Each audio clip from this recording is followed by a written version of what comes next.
Say it now. Say the obvious prediction right now. The Stars are going to win the Stanley Cup.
Hey guys, welcome back to Sarcastic Remarks. Alongside Chris, my name is Ryan. We are the official Dallas Stars pod of THPN. Go and use that promo code THPN. Next time you go and use them DraftKings Sportsbook peoples. Dallas Stars win by a final score of 5-2 tonight over the Arizona Coyotes. Lots of things to talk about in this game tonight. Some fortunate, some unfortunate, but mostly good things from the Dallas Stars in this game tonight. Biggest things to talk about for me, Chris, is they take care as a team. There's lots of individual storylines we'll talk about, but as a team tonight, they dominated the way they should have against an inferior opponent. And a little bit more of my uneasiness with this team and the way they play is starting to be quelled a little bit. So, Chris, what are your initial thoughts? Yeah, for sure. It was, since the first period, the Stars dominated the game. And the first period, I wouldn't even really blame the Stars too much. They still played well. The Yotes just had a good first period, honestly. That looked like a good hockey team in the first period. And the Stars took it up to another level that the Yotes couldn't match going forward and really took care of business, like you said, Ryan. That's the exact right way to put it. Really love the game tonight. Really like the time on ice. If you go look at that, very spread out between all four lines, very spread out between your defensemen. Love to see that stuff. Every line scored. The guys that you wanted to do well, specifically tonight on the point sheet, do. Seguin gets the goal. We were talking about maybe we got to be a little patient, get him back in. He did have a full month off. Nope, no patience needed. That line immediately clicked right back where it was to start and looked insanely dangerous all night long. And even the guy I'm counting out still is Nils Lundqvist, 2 primary assists, both really good plays by him individually, trying to force his way into the lineup. Just like I said, he's going to have to play exceptionally well, and he's going to have to cash in offensively. He does it tonight. So pretty much just A+ all across the board for the Dallas Stars. Love the way they played the game today. Okay, so do you want to start with all those positive things first, or do you want to hit one of the negative things? Let's do the positives first. We just won a game 5-2. Okay, but don't you want to get the negative stuff out of the way first? Nope, good stuff. Good stuff. Okay, all right. Let's do the obvious one first. We talked about the 2 players in our last night's episode, and like you said, Chris, Tyler Seguin, we kind of made arguments both ways where it might take him a little while to get it into the lineup and start seeing that second line starting to create offense again like they were before his injury. That didn't take any time whatsoever. Nope. And then we also talked about Nils Lundqvist and the fact that he keeps getting opportunity after opportunity after opportunity. And tonight, both of those things were in the positive for both players. So I'm specifically really excited about Nils Lundqvist because he had a really good game tonight. Really am keeping my fingers crossed that nothing came out of getting that puck to the face. Well, I don't even think it was a face. It was like right here, Yeah, almost it like was in like the neck, throat area a little jaw, bit. or something. The only issue I could Oh, think there is if it broke the jaw, which it was a hard shot, but it did right up the stick, so it was slowed down a little bit. I bet he's okay. I was actually meaning to keep an eye on Pete DeBoer's interview to see if he was or not. I didn't see that. So if y'all know in the comments, please let me know. But yeah, he had a great game for sure. I don't know. I'm still kind of I saw all over social media Nils should be the starter from here on out over Hakanpää. I see the point, especially with how poorly Hakanpää played over the past 2 weeks prior to this. But we've seen Nils play just as bad, if not worse, than what we've seen these past 2 weeks from Hakanpää too. So I'm gonna tap the brakes, even as someone who was a Nils apologist for the first 3 quarters of the season. I'm gonna tap the brakes on Nils for sure being that top guy because when you get close to the playoffs, having that size and having that ability to kill penalties can be so important. And unless we get this offense consistently from Lundqvist, I'm not sure if it is a fair enough trade. But if he keeps playing like this, it for sure is. So hopefully that just happens and there's no questions. let's look on the especially positive side of this. He's had opportunities like this where he's basically gifted back into the lineup because of whatever reason, and he hasn't taken advantage of it when he's had those opportunities. And honestly, this is like the first time I can think of where he stepped in and he seemed to make a difference. He seemed to make a difference. He made a difference in the game tonight. More offensively that we saw, but defensively too. He made a lot of decent plays defensively too. I'm sorry, Chris. Go ahead. We didn't hear you. Sorry, I just said yeah. I was agreeing with you. He made good defensive plays tonight too. He was all around fantastic tonight. It's going to take a lot for me. I mean, I've been on him all season. I've been promoting him, so it's going to take a good. If he plays like this for the next 5 games, I'm on board. But it's going to take a bit. Exactly. And again, the key word is consistent. If we can see him do, I'm not saying he has to put up 2 points every single game in order to force himself into the lineup. But what we need to see is once he got those 2 assists, his confidence went up. And I don't know if you saw, Chris, but his willingness to shoot the puck, which is one of his strong suits. That's something he's very gifted with offensively. I started to see it more. And I don't think it's a coincidence. He was starting to shoot the puck more. So I hope he keeps that going as, however long Hakanpää is going to be out for.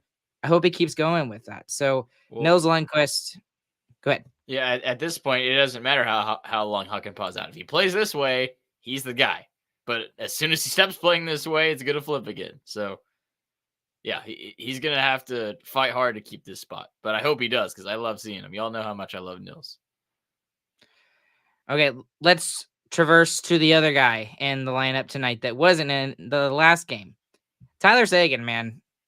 He's not the same guy he was when he was on that dominating line with Jamie Benn, and Jamie Benn won the Art Ross and all that sort of stuff. But man, can he shoot the puck, and man, can he be a difference maker when he is on that line with Duchesne and Marchment. And even I don't know what it is. Like we saw Duchesne do stuff like this with Seguin out of the lineup. All of these little moves, all of these dangleness that he does. It just seems like nobody could finish anything. And then Matt Duchesne gets a pseudo breakaway. I think he had a step on the defender. Pulls off an absolute sick, beautiful back behind the back pass, whatever you want to call it, to Seguin. And the thing about that is Seguin was ready for it. Like he didn't fully expect Duchesne to shoot the puck. He was ready for it if Duchesne gave it to him. And oh my goodness, that was such a beautiful shot, beautiful play all around. And I hope to God that all three of those guys on that second line can stay healthy for the rest of the season and then into the playoffs. Because with all four of these lines getting on the offense tonight, that ability for the Stars to roll four lines is so stinking important. Yeah, and it's honestly the ability to roll all the players tonight is insanely impressive. We didn't have any forward, or the highest time on ice for forwards tonight. I think Wyatt Johnston, 15:59. Nah, Stankoven got it actually. Two young guys, 1 and 2 on forwards. Stankoven 16:60, a little bit higher. But all of them, pretty much 1 through 3, had pretty much the same time on ice. The fourth line had a little bit less. And then even down to your defenseman, Lindell actually led time on ice tonight, 22:25. Mira Haskin right behind, 21:40.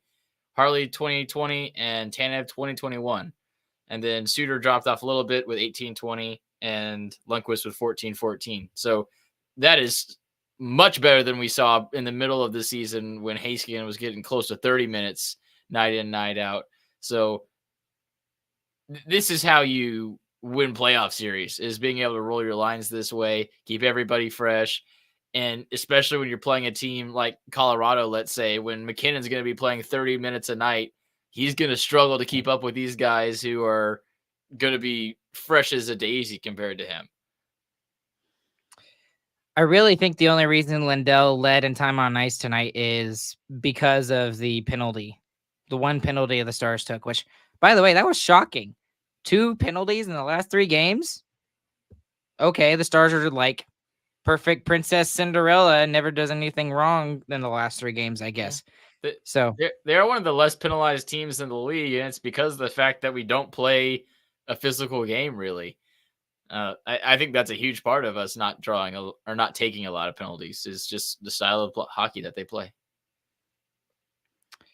Right. Another player that continues to impress, and he there's no doubt he's not getting sent back down, but Stankoven again tonight, he's just in the right spot at the right time. He always makes the good defensive play.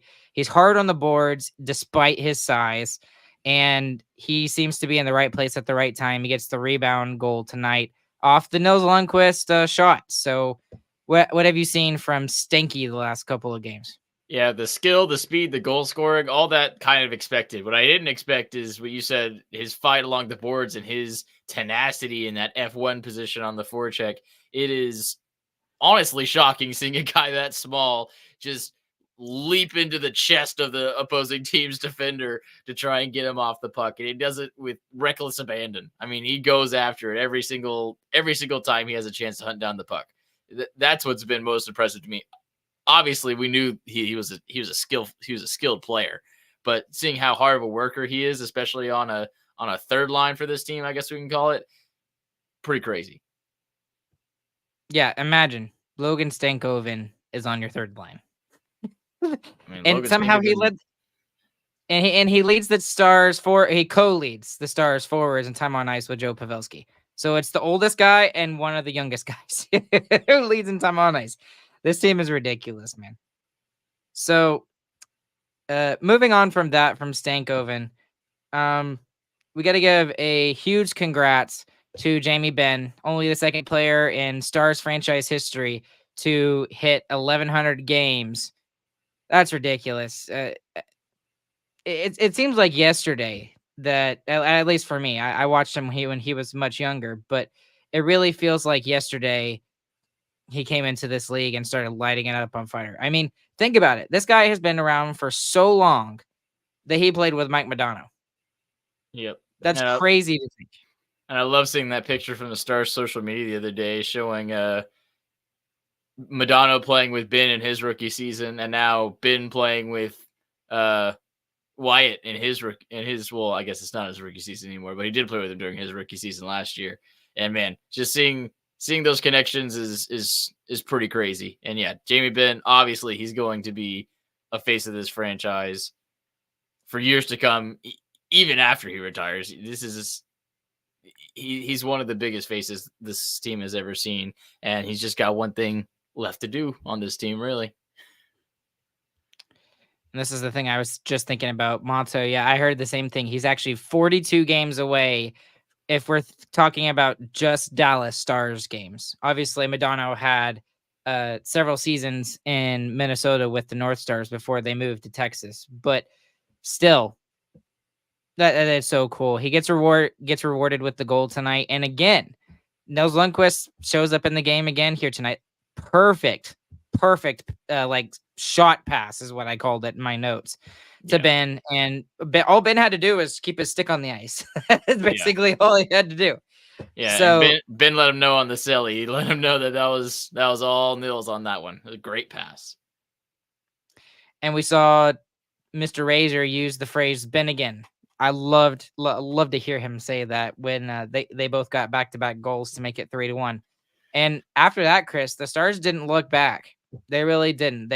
One of the things I really liked about this game as well is, yes, I know it's the Arizona Coyotes, and yes, they've been fine against the bad teams, except for a couple of games like against the Sharks and stuff like that. But they didn't take the pressure off the gas when they got into the third period and when they knew it was going to be a blowout. Like even at 5-1, they were still trying to get some opportunities on net. Mason Marchment had a couple of chances there when it was 5-1. So that's something that I just wish, not trying to be negative, put a little hint of negative on top of it. That's just something that I wish they would do against the good teams too. Keep the pressure going at all times. And there's a reason why those good teams are better too. I mean, the other team has an influence on the game as well. So, But yeah, I agree. We got to keep not just the score. Let's score a bunch of goals on the good teams. Obviously, you'd like to do that, but the offensive pressure more so than just saying score a bunch of goals on the good teams. You just want to. We don't want to go back into our own end because we've seen what happens when we do that. So keep offensive pressure at all times, like we did tonight. Agreed. Robo gets the goal tonight as well, and honestly, that probably wasn't even the most outstanding thing from him tonight. 2 big hits. I think I mentioned it fairly recently that's been one of the parts of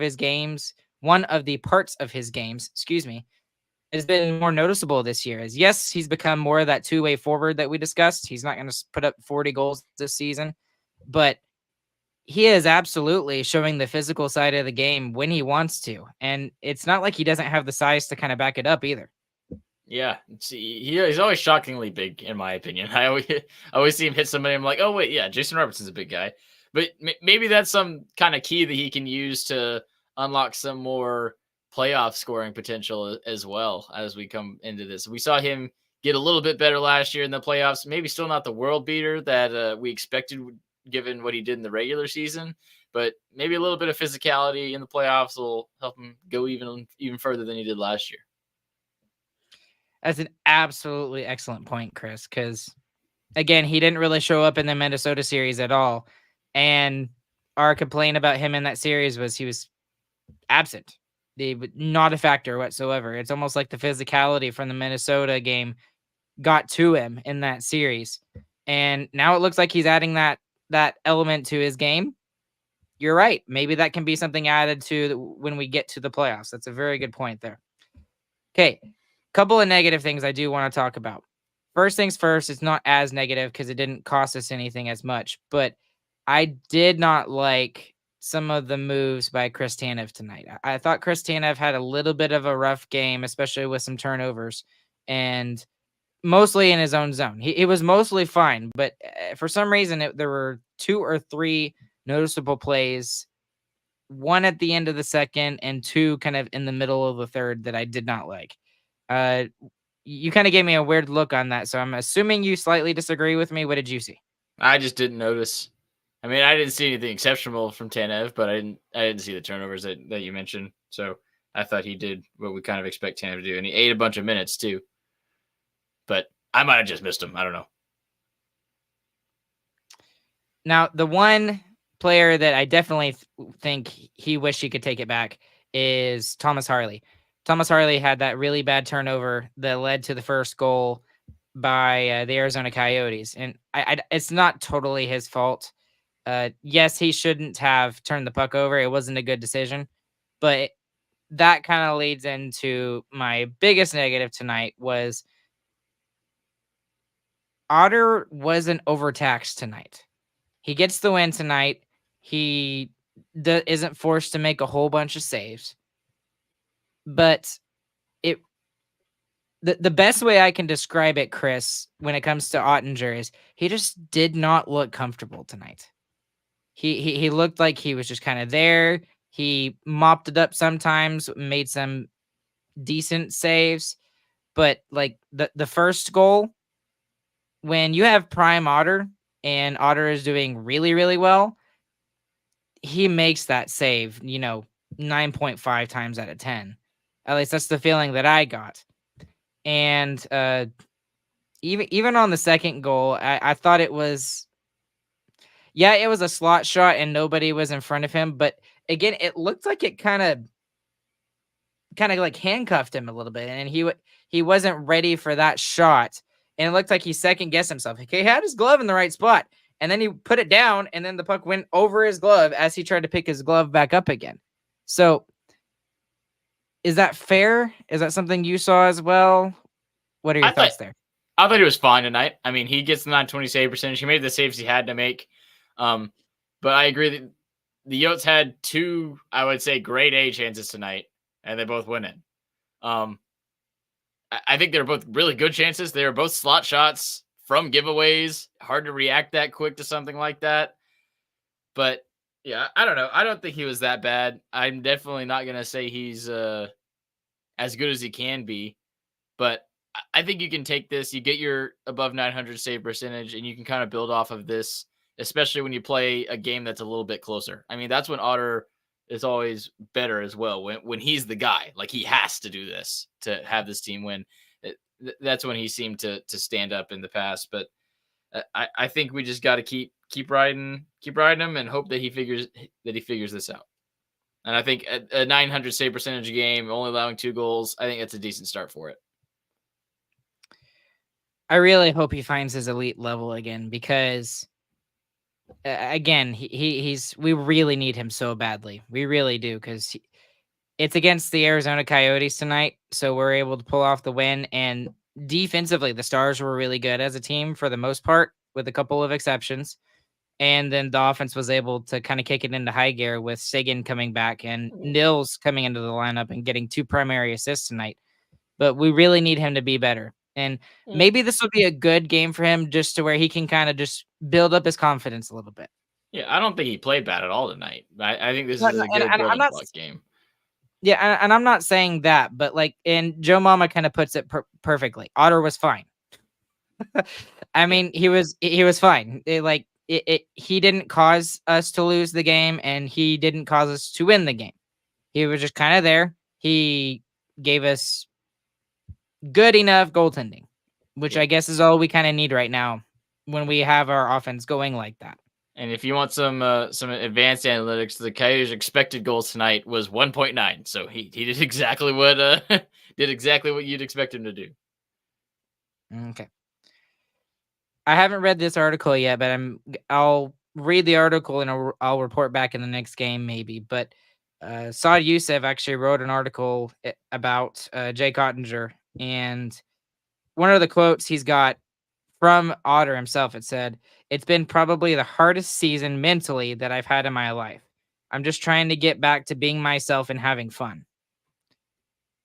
I really hate to hear that last part, because assuming that he's saying he's trying to get back to having fun, it means he's not having fun right now, despite the Stars doing really well. So I don't want to say that's a scary thing to think about, but it's a sad thing to think about, to be honest with you. I'm kind of fine with that mindset. I mean, this is his first year that he's really struggled to play to the level that he knows that he can play at. So not having fun, yeah, you probably shouldn't be having fun, because there's more that you can get to this team. Yeah, he knows he can play better. If you're losing and you're doing all you can, you're probably still having at least a little bit of fun.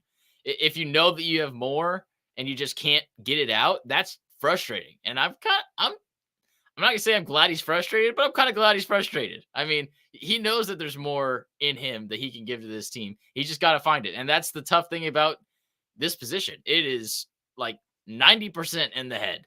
So it's just one of those things that there's only one person that can figure this out, and that's Jake Ottinger. And we just got to hope he does before the season runs out. And maybe the team sports psychologist or maybe Jeff Reese, the goaltending coach, can help him figure it out too, or at least be a part in getting him back there. They can But help, again, but like it's Otter. It's his deal. Exactly. So and Harrison over here in the comments, it really seems like it's all mental for him. I am 100% behind that. I truly 100% believe that. And honestly, that's kind of what's so cool about that position. Like, not to kind of just go into goaltending, but it's a team sport that relies so heavily on one position, and that one position is also just such a mental battle night in and night out. And it's just completely different from the rest of the sport. It's really unique in that way, and I think it's really cool. And I think goalies are just a different breed. I mean, everybody talks about that, but they really are. Like, physically and mentally, they're just different. And it's awesome. They're cool athletes. And it's a very isolating position too. Exactly. I mean, you have to it's hard to be a goalie. And so I think he can be better. Harrison, he always seems to be our stats guy over here, helping us out with stuff. Since November 12th, he has had an .882 save percentage. It has to turn around eventually. And yeah, that's one of the stats that you can look at and say that a goaltender is doing bad or good or whatever. But that has definitely got to turn around. And he does get a 920 tonight. So the Stars do kind of help him pad his stats a little bit. Let's see if this game kind of gets him some confidence and helps him build that mental wall that he needs to I need to rephrase that. Tear down that mental wall that's there for him. Yeah.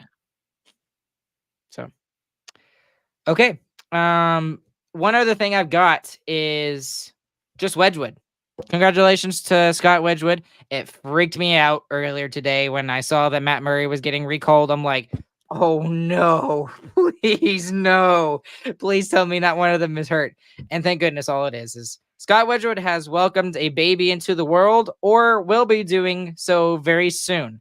So congratulations to him and his wife. I believe it's his third child and it's a girl. If you look at his mask that he currently wears, there's a baby peach on one of the sides that kind of represents his daughter that's either born or fixing to be born. So I'm excited for him.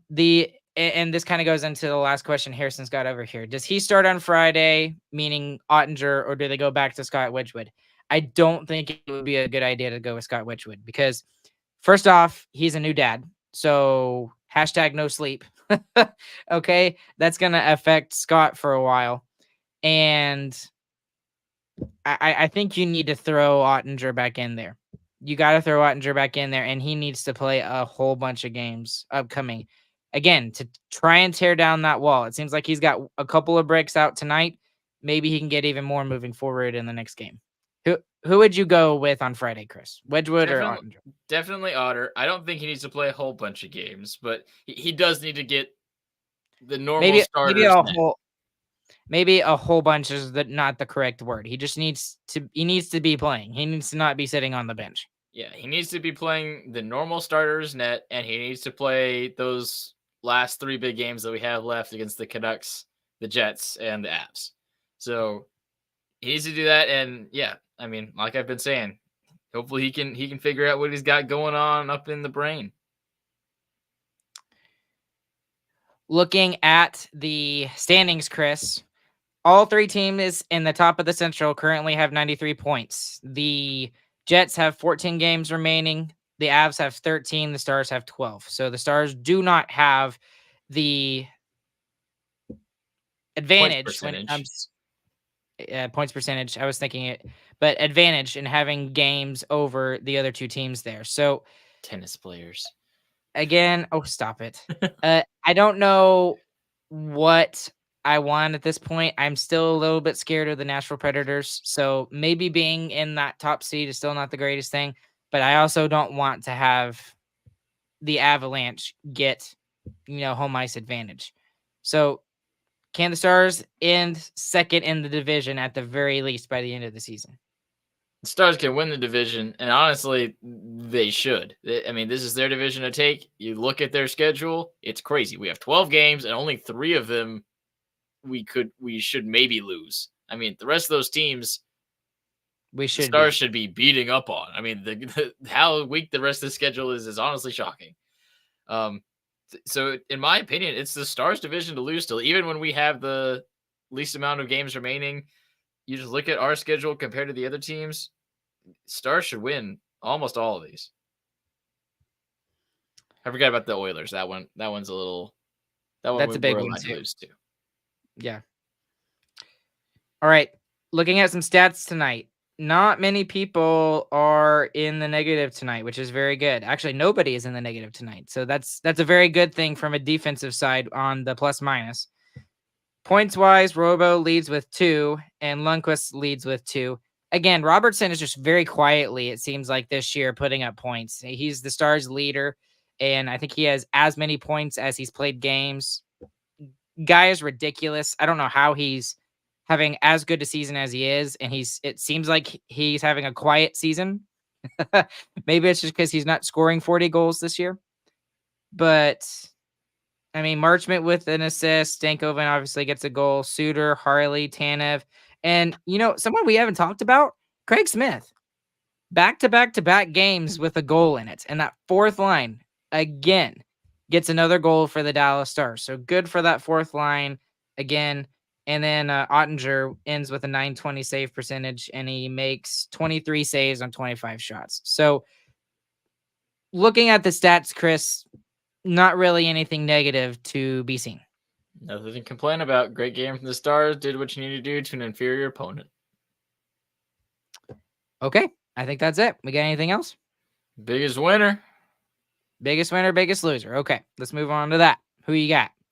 Nils Lundqvist is the biggest winner. I doubted him fully and completely, and game 1 of his opportunity, he spit right back in my face. I said he needed to play better defensively, and he had to show up offensively, and he said, bet. 2 assists tonight.